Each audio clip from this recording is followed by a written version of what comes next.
ပရိသတ်တွေထင်ထားသလိုမင်္ဂလာဆောင်ပေးသွားမယ်ဆိုတဲ့ဟင်းဝေရန်ရဲ့ဖခင်ကဲပရိသတ်ကြီးတို့ရဲ့နှကန်းဒီမာလေးတွေရဲ့အသေးကိုဆယ်စုနှစ်တစ်ခုတိုင်အောင်သိမ့်ပိုက်ထားနိုင်သူကတော့မင်းသားကျော်လေးဟင်းဝေရန်ပဲဖြစ်ပါတယ်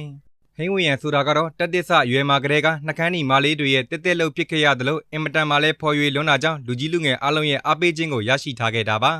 အဲ့ဒါအပြင်မင်းသားကျော်တယောက်ဖြစ်နေခဲ့တာတောင်တခြားသောမိမကိစ္စတွေအခြေရေးတွေမှာအရှုပ်အရှင်းကင်းလွန်းတာကြောင့်လူပြိုတိုးကြီးဖြစ်တော့မယ်ဆိုပြီးတော့ဝိုင်းပြီးစားနောက်ခံနေရတာပဲဖြစ်ပါတယ်သူအနေနဲ့ကတော့မိဘပေးစားမှယူပါမယ်ဆိုတဲ့တားလိမ်မာလေးတယောက်ဖြစ်နေခဲ့သလိုဖခင်ဖြစ်သူကလည်းတားအကြိုက်ကိုမှရအောင်ရှာပေးပါမယ်ဆိုတဲ့လူဖြစ်နေခဲ့တာကြောင့်မကြခင်အချိန်တွင်းမှာပဲမင်္ဂလာသတင်းကြားရတော့မယ်ဆိုပြီးမီဒီယာတွေရှေ့မှာပြောလာခဲ့ပါတော့တယ်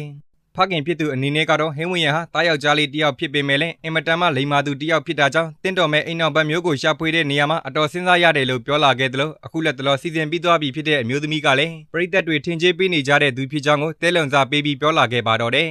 ဆိုတော့ပရိသတ်ကြီးတို့အနေနဲ့ရောဟင်းဝင်းရရဲ့အနာဂတ်သတို့သမီးလောင်းလေးဟာဘယ်သူဖြစ်မလဲဆိုတာပြောပေးသွားကြပါအောင်ခင်ဗျာ